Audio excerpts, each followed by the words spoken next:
Hello friends, नमस्कार। कैसे हो आप लोग। आज मैं पुनः फिर से उपस्थित हूँ स्टडी विथ एवरीवन में। ठीक, और ये हमारा मैथ का सेशन चल रहा है। मैथ के इस सेशन में इस समय हम लोग पढ़ रहे थे साधारण ब्याज। इससे पहले ये सारे टॉपिक्स हो चुके हैं और इसका यूट्यूब पर प्लेलिस्ट भी बन चुका है। यदि आप चैनल पर नए हैं तो आप प्लेलिस्ट में जा करके आप इसको देख सकते हैं। ठीक, तो अभी हमारा चल रहा था साधारण ब्याज। साधारण ब्याज खत्म हो चुका है। ठीक, और आज हम स्टार्ट करने वाले हैं एक नया टॉपिक जिसका नाम है चक्रवृद्धि ब्याज। ठीक, क्या है चक्रवृद्धि ब्याज। आज हम लोग इसको स्टार्ट करेंगे। तो सबसे पहले इसमें हम थोड़ा सा थ्योरी को समझ लेते हैं कि कैसे चक्रवृद्धि ब्याज को निकाला जाता है। ठीक, जैसे हमने साधारण ब्याज को देखा था वैसे ही चक्रवृद्धि ब्याज को देखते हैं और इसको देखने के बाद में फिर हम लोग क्वेश्चंस को हल करेंगे। ठीक, तो आइए हम लोग देखते हैं। इसके पहले कॉन्सेप्ट को समझते हैं एक प्रश्न के माध्यम से। ठीक, तो हमारा आज का टॉपिक है चक्रवृद्धि ब्याज। इसमें हम लोग सबसे पहले देखेंगे कि यह चक्रवृद्धि ब्याज आखिर कैसे लगता है। ठीक, इससे पहले साधारण ब्याज में हमने चर्चा कर लिया था अमाउंट के बारे में। ठीक, जिसे ए से डिनोट करते हैं और अमाउंट का मतलब होता है मिश्र धन। थोड़ा सा फिर से एक बार समझ लीजिए, ये क्या होता है मिश्र धन। ठीक, और जो दूसरा होता है पी, ठीक, प्रिंसिपल। ठीक, तो प्रिंसिपल यानी मूलधन होता है। क्लियर, इससे आप लोग परिचित होंगे। और उसके बाद में एक होता है आर, जिसे कहा जाता है रेट यानी कि दर, जो प्रतिवर्ष दर। अब ये दर प्रतिवर्ष हो सकता है, छमाही हो सकता है, तिमाही हो सकता है और मंथली भी हो सकता है, मतलब प्रतिमाह होता है। और एक चीज होता है इसमें टी होता है, ये होता है क्या टाइम यानी समय होता है। ठीक, इतना क्लियर होगा आपको। ठीक, अब इसमें साधारण ब्याज में पहले हम लोग साधारण ब्याज निकालते थे। यहाँ हमें निकालना क्या है चक्रवृद्धि ब्याज। क्या निकालना है चक्रवृद्धि ब्याज। ठीक, तो जो चक्रवृद्धि ब्याज हमारा निकलेगा, चाहे चक्रवृद्धि ब्याज हो और चाहे साधारण ब्याज हो, मिश्र धन में से यानी ए में से ये जो मूलधन है पी, इसको घटा देंगे तो मिल जाएगा। ठीक, क्लियर, यही साधारण ब्याज में था। मिश्र धन में से मूलधन घटा दिया जाता था तो हमारा साधारण ब्याज निकल के आता था। और चक्रवृद्धि ब्याज में भी हम मिश्र धन में से मूलधन को निकाल लेंगे तो क्या बच जाएगा हमारा चक्रवृद्धि ब्याज। लेकिन उसमें मंथली जो लगता था वो हर मंथ में वही चीज लगता था। इसमें ऐसा नहीं है। इसमें अगर मान लीजिए प्रतिवर्ष 10% ब्याज लग रहा है, ठीक, 10% प्रतिवर्ष, तो पहले वर्ष में फर्स्ट ईयर में क्या लगेगा 10% वार्षिक ब्याज लगेगा। ठीक, और उसके बाद में जब दूसरा साल लगेगा तो पहले 10% ये लगेगा, जो ये 10% था वो लगेगा। और उसके बाद में ये जो 10% का जो ब्याज आएगा पहले वाले में वो जुड़ करके फिर से वो मूलधन बन जाएगा। ठीक, जैसे मान लीजिए यहाँ 100 रुपये हैं, ठीक, और इसका 10% ब्याज लग गया तो एक साल में 110 रुपया हो गया। ठीक, 110 रुपया हो गया। लेकिन अब साधारण अगर ब्याज होता तो 10% ब्याज जो लगता वो फिर 100 पर लगता, फिर तब 110 होता। लेकिन यहाँ ऐसा नहीं है, यहाँ 110 हुआ एक साल के बाद में, तो ये जो 10 ब्याज आया है इसको भी उसी में अमाउंट में जोड़ करके फिर 110 पे क्या किया जाता है, फिर से 10% ब्याज लगाया जाता है। ठीक, तो यही होता है ब्याज पर भी ब्याज। इसका सीधा अर्थ ये हुआ कि ब्याज पर भी ब्याज लगेगा। क्लियर, तो उम्मीद करते हैं इतना समझ में आ गया होगा और ये जो सिंबल है ये सारे चीज समझ में आ गया होगा। ठीक, अब हम एक क्वेश्चन लेते हैं, उसके माध्यम से आपको पूरा थ्योरी इसमें समझाएंगे। ठीक, तो आइए देखते हैं। जैसे मान लेते हैं हम, अब ये क्वेश्चन मान लेते हैं, हमें एक एग्जांपल लिया है कि 1000 रुपये का 10% वार्षिक दर से 3 वर्ष का चक्रवृद्धि ब्याज कितना होगा। ठीक, क्वेश्चन है 1000 रुपये है, 10% वार्षिक लगेगा दर और 3 वर्ष का निकालना है और चक्रवृद्धि ब्याज निकालना है। ठीक, तो एक तो सीधा फार्मूला होता है, तो फार्मूला मेथड से हम पहले आपको सॉल्व करके दिखाएंगे। उसके बाद में इसको 2-3 तरीके से और हल करके, जो आपको अच्छा लगे उस तरीके से आपको हल करना है। तो पहला तरीका जो है वो ये है कि जो अमाउंट होता है यानी मिश्र धन होता है, ये बराबर होता है प्रिंसिपल, यहाँ लिखेंगे और यहाँ ब्रैकेट में 1 + R/100 कर देंगे। ठीक, और उसके बाद में ब्रैकेट बंद कर देंगे, ऊपर क्या हो जाएगा टी हो जाएगा। ठीक, इसमें आप परिचित हैं, ये अमाउंट है यानी मिश्र धन है, ये प्रिंसिपल है और ये रेट है यानी दर और ये समय है। क्लियर, तो इसी पर हम रख देंगे। प्रिंसिपल हमारा कितना है 1000 रुपये है। ठीक, ब्रैकेट बंद कर देंगे, खोल देंगे और उसके बाद में प्लस, और दर कितना है 10 है। बटा कितना कर देंगे 100। क्लियर। और टाइम कितना है 3 वर्ष है, तो यहाँ हम 3 लिख देंगे पावर में। ठीक, इतना समझ में आ गया होगा। ठीक, अब यहाँ 1000 फिर से लिखेंगे और 1 प्लस 1 0 से 1 0 कट गया। ठीक, 1 0 से 1 0 कट गया तो 1/10 हुआ। अब इसका जब एलसीएम लेंगे तो 10 और 1 ये 11 हो जाएगा। क्लियर, कितना हो जाएगा? चलो यहाँ भी एक बार लिख दे रहे हैं 1/10 और उसके बाद में 3 हो गया। ठीक, एक बार फिर से लिखेंगे इसको 1000 और इसका जब एलसीएम लेंगे तो 10 और 1 11 हो जाएगा। 11 कितना हो जाएगा 10 हो जाएगा और यहाँ पावर 3 लिखा हुआ। ठीक, अब क्या करेंगे फिर से 1000 और उसके बाद में ये 11 को 3 बार गुणा करेंगे तो 11 गिरही हम 121 और 121 का जब फिर से क्यूब करेंगे एक बार गुणा करेंगे 3 से यानी 11 से ही तो कितना आ जाएगा ये 1331 आएगा। ठीक, 11 गुणे 11 गुणे 11, 11 गिरही हम 121 और फिर 11 से 11 करना 11, 11 दूना 22 और 1 23 हो गया और फिर 11 करना 11 और 2 13, 1331 आ गया। ठीक, अब कितना हो जाएगा यहाँ अब ये टोटल निकल के आ जाएगा ये 1331 हुआ। उसके बाद में ये 10 जो है ये 3 बार गुणा होगा, नीचे वाला भी तो गुणा होगा 10 बार, तो ये कितना हो जाएगा 1000 हो जाएगा। तो यहाँ बटा क्या हो जाएगा 1000। अब 3 0 यहाँ है, 3 0 से 3 0 ये कट जाएगा, बराबर कितना आ जाएगा यहाँ 1331 आ जाएगा। ये हमारा क्या आया है, ये ए आया है यानी अमाउंट आया है।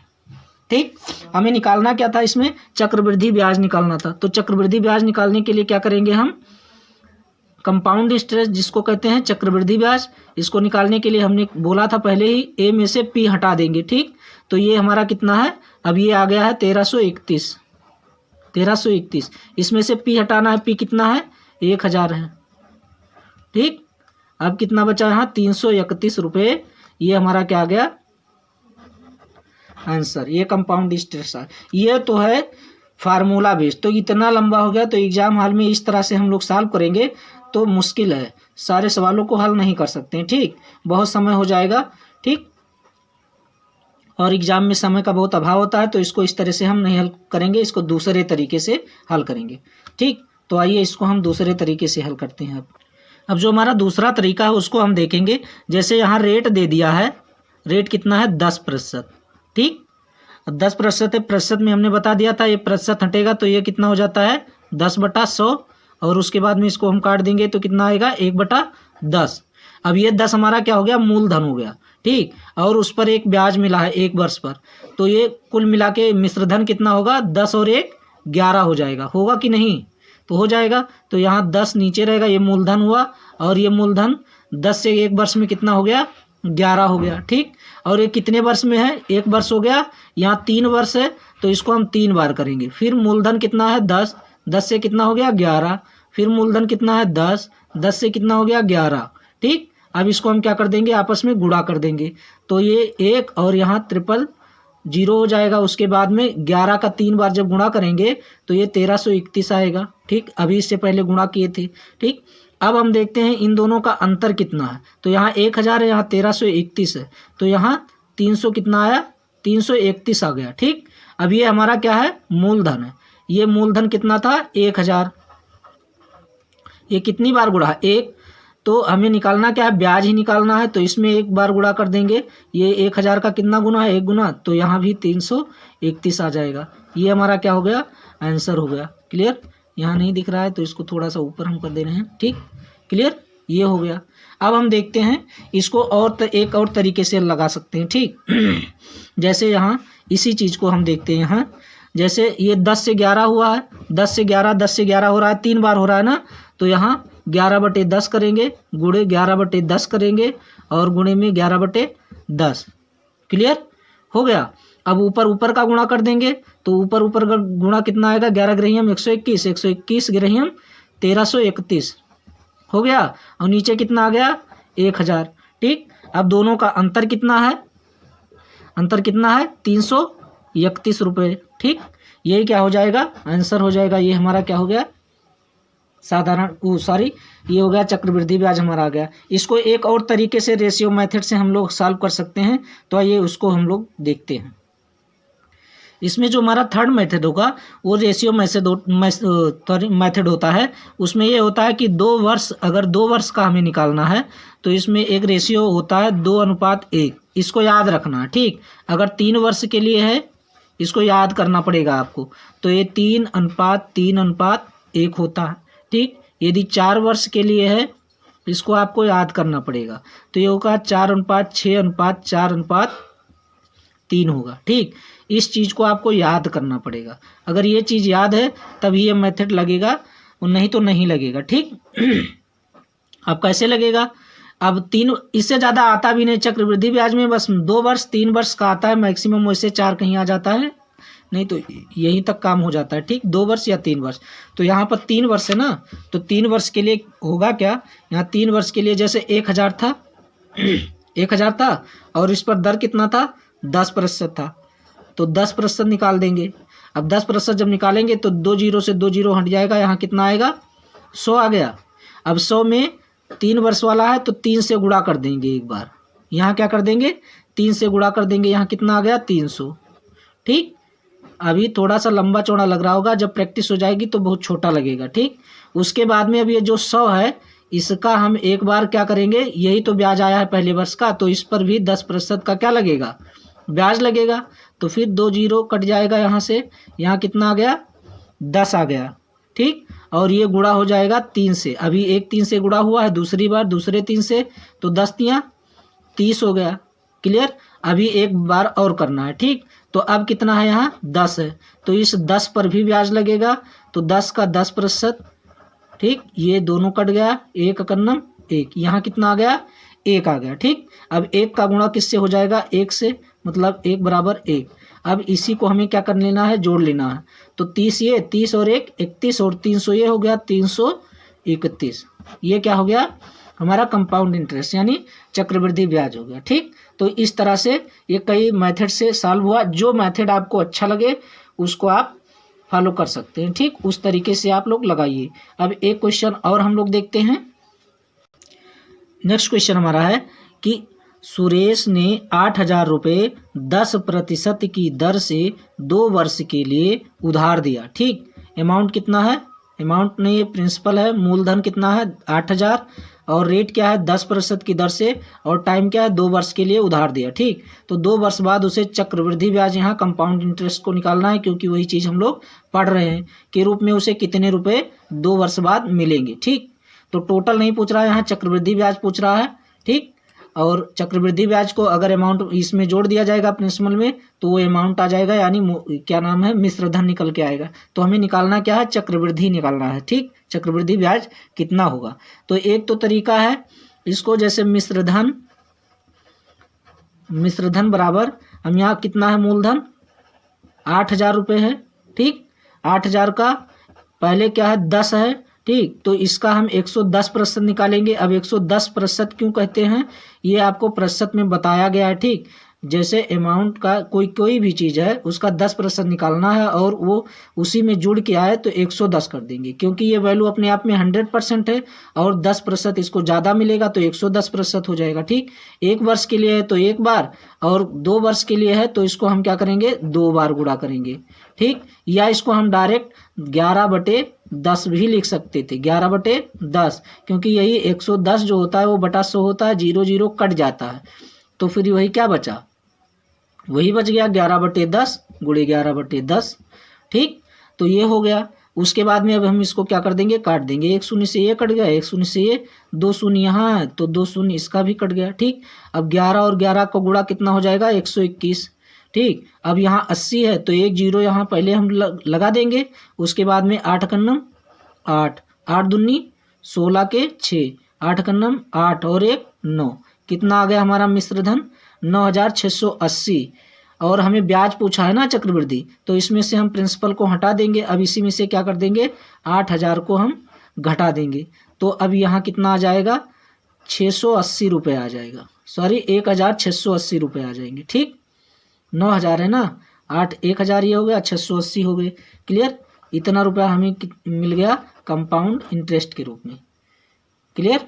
अब इसको हम एक और तरीके से देखेंगे, ठीक। अगर इस तरीके से नहीं लगा चाहते हैं तो दूसरा तरीका इसका है, यहाँ पे हम सॉल्व कर दे रहे हैं। ठीक, यहाँ पे आप लोग देख लीजिए, ये जैसे 10% है, ठीक, तो 10% का मतलब 10/100 होता है, और ये 0 0 कट जाएगा तो 1/10 हुआ। ठीक, 1 क्या हुआ 10, और ये मूलधन हुआ, और ये क्या हुआ हमारा ब्याज हुआ, और मूलधन और ब्याज जुड़ जाएगा तो कितना हो जाएगा, यहाँ 11 हो जाएगा।